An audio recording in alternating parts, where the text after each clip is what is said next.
So tonight we'll be talking about Let's Be Content, lesson 9 from the book of Chico Xavier, Living Spring. I always get that wrong. Anyways, let's go. So, let's be content.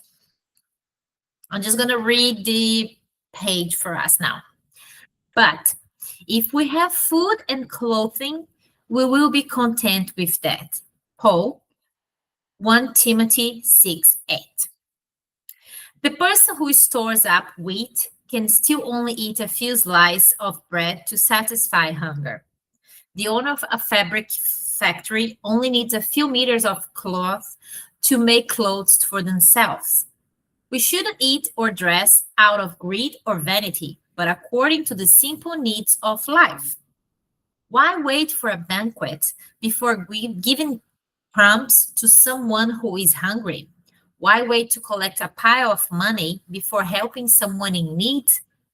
Charity doesn't depend on money. It begins in the heart. Of course, it's good to save something for hard times, to help others, or even ourselves. But it's not right to make doing good depending on have a lot of money. First, open your heart and let your kindness shine for everyone. Like the light of sun that warms, nourishes, and comforts. Rain falls drop by drop, yet it makes the earth fertile and sustains life. If we share even the little we have with love, it can grow into blessings for many. A few seeds can one day cover large fields. So let's be cheerful and help those who walk with us, because as the apostle said, if we have food and clothes each day, our duty is to live and serve with peace and contentment. So with that, I finished the presentation. I think it was one of, after we studied this book, and where are you guys? I lost you. Cool. Tab. Yeah, found you. This second part, I used the translation online. So I went to ChatGPT and asked, put the original version in Portuguese and asked to translate in a very more simple way without all the pompous word, And then when I read the second part and I say, well, I think it's the first time that Emmanuel is not so blunt, not what the word I'm looking here. So firm, it's a bit more, the way he was explaining about the good, the hard times, that it's okay to save a little bit, but not depending on that to start to do charity, the charity start in your heart with your kindness for everyone, and then do the analogy about the rain, that is you just one drop each time, and even if it makes the earth fertile and help to grow and sustain life. And I say, oh my God, I think he's kind of, getting soft. At least when you read in English, on a translation of English in a more simple way of the more formal words from the original book, it becomes a bit more simple. So I strongly encourage you to ask ChatGPT to transform the formal words in a more simple way to understand him. So it helps us to see a bit more of a soft side of Emmanuel. Maybe if he had ChatGPT back then, he would translate his words a bit more soft. But anyways, I thought this little second part here on this slide already provides us the guidance of the Christians to conduct on a social structure of how to pursue charity, how to begin to share things. And then also I went to read the full chapter on the Bible. Mind yourself that this Bible is it's 29 years old. My great grandfather gifted me on my 11th birthday as a present. Well, I think he was hoping I follow the church, like be baptized, be more like a Christians on that really very sense of follow his church. But I'm still using, so it's a very thoughtful gift. It's still in my hands. I brought to Australia. I can't get rid of it. 29 years and keep strong. So I went to read the whole chapter because they say, well, okay, it says to us, if you have clothes and food, you be content. But it's just that we need. So what was the whole meaning? And when you it starts with doing the comparison, because you have to remember when the Bible was written thousands and thousands of years ago, was a different structure. A social structure was different with slaves. So he gets about that, like, for the slave people to think about, well, be content, you have food, you have clothes, be content about your not your owner, they use a different word, like your master, I would say, but also pay attention that keep your heart light, keep your life. So it's a bit more like on the context of the back then with slaves, like to instruct them to respect the masters, to serve them with great diligence. uh, and warns us about the against the love of money. I encourage us to focus on faith, love, and to place their hopes on God rather than the richness, because was like seems to encourage us to get away to pursue money, to pursue material things, and focus on, like, you have clothes, you have food, so focus on your love, you have enough. But I will talk more about that in the next slide. And warns us about the riches. So, the text highlights that goodness accompanied by contentment in great gain, constraining on with the pursuit of wealth, of the dangers of the big greed. Those who desire to get rich fall into temptation, and the love of money is the root of all kinds of evil. And also believers, as like they portrayed it, should not put their hope on certain riches, but in God, that provides everything that we need, which is true. That's, but so then leads me to a question. I get it, what the text and the Bible and everything was trying to uh, bring to our attention, about don't focus only on the money, focus on God. Like, this is a spiritual, you have a spiritual life, so. And then I was like, so it is wrong to desire wealth? Like, that was a second thought that came to my mind. It is wrong to desire a better home. It is wrong to desire a better way to provide to your family.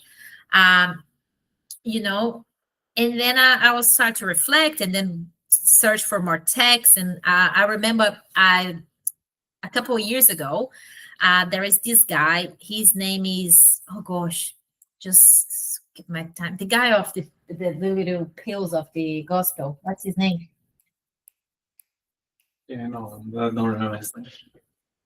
When I was writing this, his name came to my mind. I should have put a note here. So, anyways, this guy in Brazil, he's a spiritist, and he do like those pills of the gospel. And every day he put like a 5 minutes, like, thought or something. And is like, he always say, good morning, let's just talk about this. And he has a lot of those pills of the gospel, as he calls, about this. Like, is it wrong to desire wealth? It is wrong to desire to have money? And he put very beautifully, Ricardo Melo. Thanks, Alex. His name is Ricardo Melo. And in Portuguese is As Pílulas do Evangelho, which in English is like the pills of the gospel, or the gospel's pills. What's the right way to say that? The pills of the gospel. So it's like little, pill you have every day to help you fulfill your spirit with it. And and he put very beautiful that it's not wrong to, to work and have and earn your money. It's not wrong to desire to have a better house, like the comfort, because we have to comprehend that even though we are spiritual beings, we are having a material experience. And part of that experience involves like things on the material world, like money, a roof under our head, food, have enough food to sustain your life, and I'm not talking about what is the thing, the glutinous, that's the word in English. Yeah, gluttonous, about eating. No, but it's like really, I wanted to have a nice meal with your family, so it's not wrong to desire those things. So Spiritism always invite us to think that money is a neutral resource. I lost you guys here. Where are you? Control tab. I lost you. Cannot see you. My computer is going cuckoo. Okay. I can see you, but that's fine. I lost you. So money is a neutral resource for us. It can serve. Alex is trying to fix it. Sorry. Hey, stop it. You're giving spoilers. All right. So money, it's not considered wrong in itself. It truly matters is the intention that we use and what we make of it. Money is a neutral resource. It can serve both like good and bad purpose, as we put, in a very generic way to say. In the hands of a selfish person, it can become an instrument of exploitation, vanity, or pride. But in the hands of someone conscious, it can be used to help, create opportunities, support family, promote charity, and even for social progress. We always talk about charity, and it's great. That's the main thing on Spiritism. And we can kind of divide the charity in a very simple way of putting it into things like on what you can do, how you can be charitable on a spiritual way, and how you can be charitable on a more practical way. Like we are here now, someone is hungry, you need money to provide for food. Unfortunately, we are not magicians, we are not really good with handle the the matter to create food and feed someone. We are not.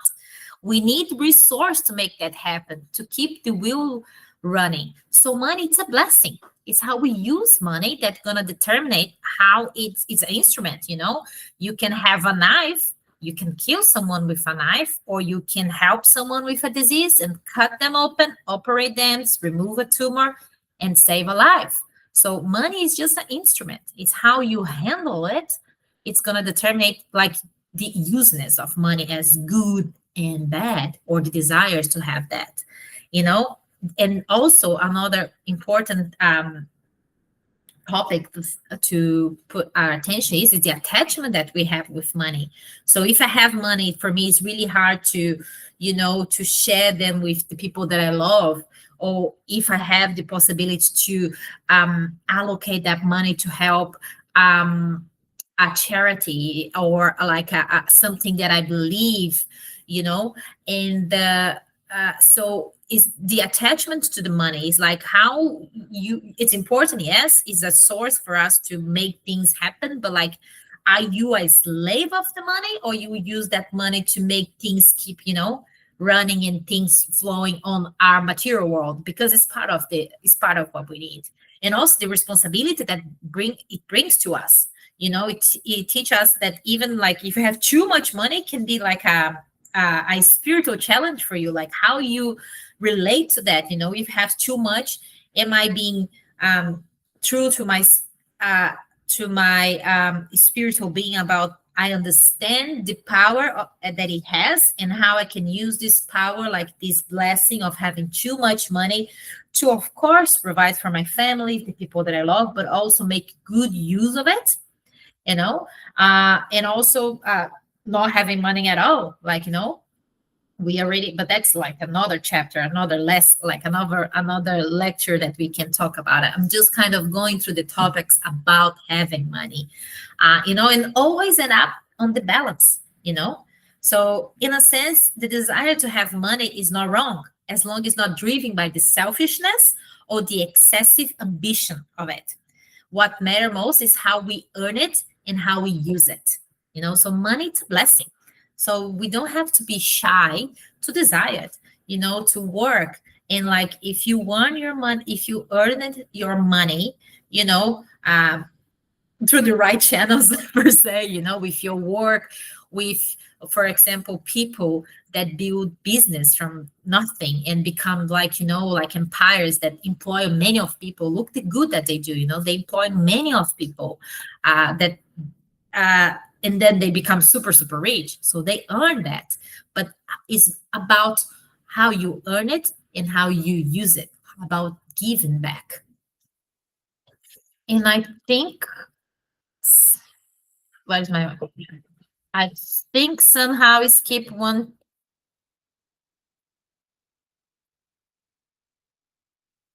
Skip one of my slides.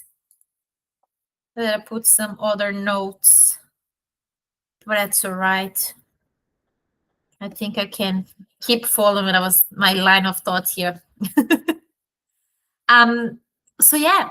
So when the text invite us to, that's the next slide, to reflect on the Spiritist maxim of outside of charity, there is no salvation.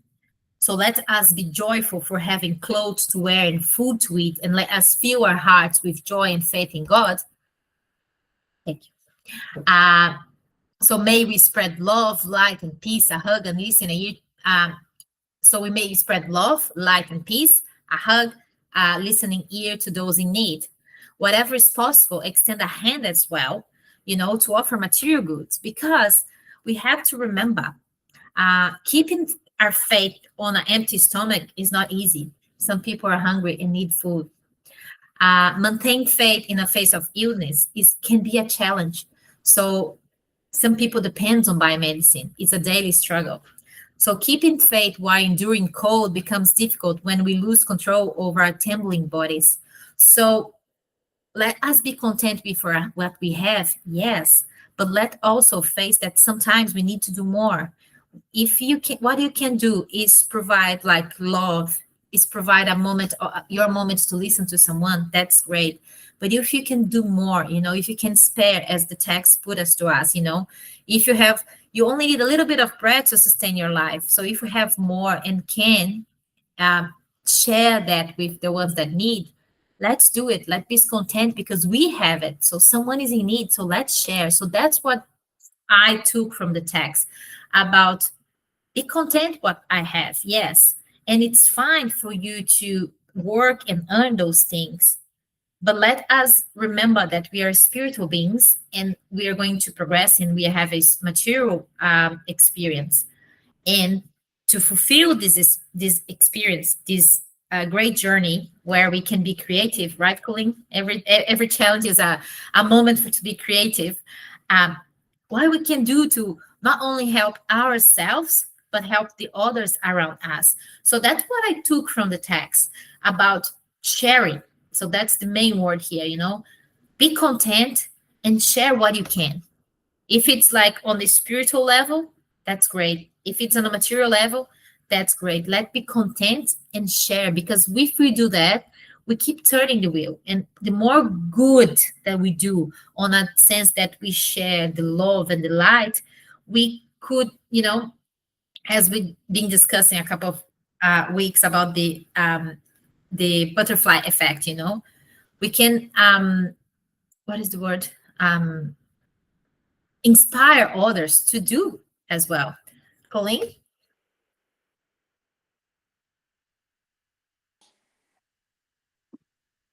So brilliantly put, Di. The second last paragraph is poignant. I sense the word contentment is, yes, acceptance of what is. So as you spoke about the slaves or those that are living in hard times, even ourselves when we are going through hard times, so often we pin our happiness on what we could have. So I will be less stressed when I get this new job, or I will be okay when I know the children are through school and we have met their demands. Or Yes, I am short of examples, but do you get what I am saying? Mm-hmm. So often we go, I will be okay when my health is better, when this happens or that happens. The contentment I sense that Emmanuel is trying to emphasize here is that we are requiring of ourselves for inner peace to embrace what is and to sit almost in a transcendent state of the physical experience and to see that it is okay, that this is my experience. This is what I am meant to, this is the divine process for me and for those around me. And whatever message there is in this, I am open to hearing it. I am ready to embrace. And this relieves the soul. It relieves the anguish that you feel in your, yes, in your psyche. When we get so obsessed with saying, I am not at my best health, or I am not at my peak performance, and so it is affecting my happiness and my connection to others. It is about, I sense, yes, it is about detaching oneself from the external circumstances and finding inner peace and contentment with being, yes, one with the experience, yes, embracing the experience. Yes, yes. Yeah. Thank you. So yeah, so beautifully put it.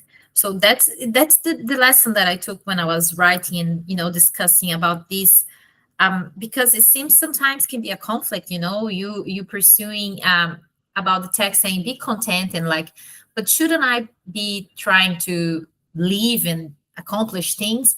Yes, because it's part of the process, but let's remember to be content with what we have, because what we have is necessary, but doesn't mean as well that we need to be but that's me personally,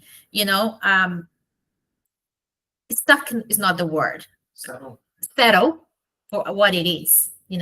We have what we need for this experience here, but like nothing. It's you could pursue more on a sense. For example, I met Spiritism, like I've been introduced to Spiritism when I was around 23, and like I was pursuing more to have more knowledge or more other views on different religions. So it's great. So pursuing things that's gonna feed your spirit, pursue things that gonna help you grow in a sense to understand like the world that you live. That is great as well. So I think that as well is a fine line about be content. Yeah, you have what is necessary. There is the say from Chico Xavier that you were born in a family that you need. You have the body that it's was made for you. So I get it, all of that, and be content on that sense. But also I think that we always have to have that little curiosity to search more on a sense, being away the attachment, of being away of being slave of those labels and money and material thing, but in a sense of want more to grow, because that's part of the experience as well. For example, right now, as I said, I being introduced to Spiritism when I was 33 years old, and it's been a great journey. But like lately, I've been seeing videos of other religions because I'm curious about it, how they they connect with the divine, how they do their how they manifest that, and it's beautiful. So that curiosity as well, I'm content with what I have and I'm very grateful, but also just would like to also invite you guys to keep the curiosity, to grow, but without the attachment, grow, because that is part of the journey, is the law of the progress. We need to learn, and we only do that through experience. So I think that's what the text on the end brought me, the renewal sense about without charity there is no salvation, but also of sharing and be content and lend your hand, look around and not be attached to things that is just like the things are just like Jesus, today I'm losing the words. I was losing through the day on my work, and now here. Temporary. That's the word I was looking for. But attach. Well, that's now I'm being controversial myself. Like, but be be try to be strong with that curiosity that's gonna bring you to grow your spirit and to grow and understand and have more wisdom to conduct our lives, because more we do that, the more we get on a sense of being free, as Colleen was pulling us, like you understand that money is good. Yeah, it's a great tool, but like I can be free of that. Like I understand I have to work, pay my bills so I can have my home, I can provide food for my body, I can provide clothes, maybe I'm able to help others around me, but it's just a tool. So I think that it only comes with the that curiosity to search for more, to feed your spirit, and that will help you grow and understand of all the lessons that we've been studying through the weeks. Is in a sense of curiosity gonna make you grow that and develop this free spirit that you able to understand those nuances of what we are experiencing, but what we are up to discover ahead on our journey. So There is, can I interrupt for a moment, Di? The word that comes in that messes up the opportunity that one sees is ambition. When it becomes ambition, yeah, then it murkies the waters and it becomes self-focused. yeah, Yes. So that the opportunities that present ourselves, and as you say, being open to opportunity allows us to sit in gratitude for what is being shown to us and the path that is being opened to us. yeah, So this enables us to sit with contentment, firstly, then to sit with gratitude for what is being revealed on a day-to-day basis that enables us to enrich our lives. yeah. Yes. The word ambition is yes. It stuffs up the works. Yes. Yeah, and it's that, like, for example, on the beginning here, we're just discussing about, for example, camping, and that's a very materialistic thing. Like, it's money that we put on a caravan, for example, but like for us is what we do as a family, Alex and myself. We go, we camp, we just enjoy the nature, we look at the stars, and we turn off the lights and try to connect with the divine. So it's the kind of thing that money, thank God, provide us as a family. But it's good. It's good in a sense that it help us grow, it help us bond. So there is no problem with that. And again, then it becomes to that word that you say, money only becomes a problem is when it's an ambition to try to diminish people or trying to to do other things. So again, money is a blessing in a sense if that brings you joy, brings joy to your family, brings the comfort, and if you also can share whatever you can with the others with that intention of love and sharing, it's a blessing for all. So so let us be content with what we have.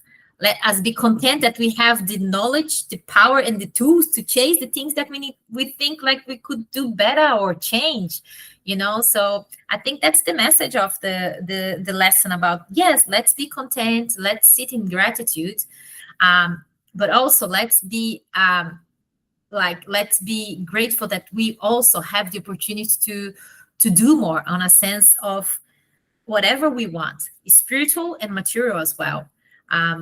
So that's the message for tonight for me. So I hope you guys take this within your hearts, of the contentment of being alive, of breathing, of having our roof, of having our food, of have the experience that we are having, of the content of the people that we have around us, Even though sometimes some people are very strong challenges, but they have blessings. Like, let us be content that that gives us the opportunity to practice all the things we talk every week about. Let's be patient. Let's listen. Like, let's sit in love.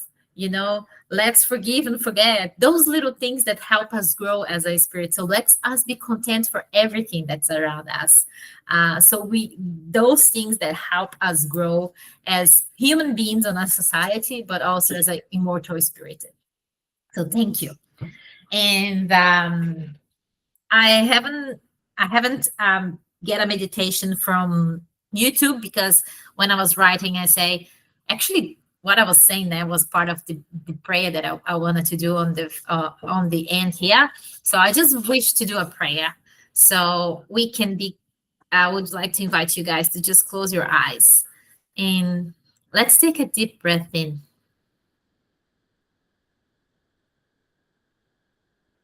And with the release, let us release everything that's, came to us. And now we are letting go. And for that, we are grateful. We are content.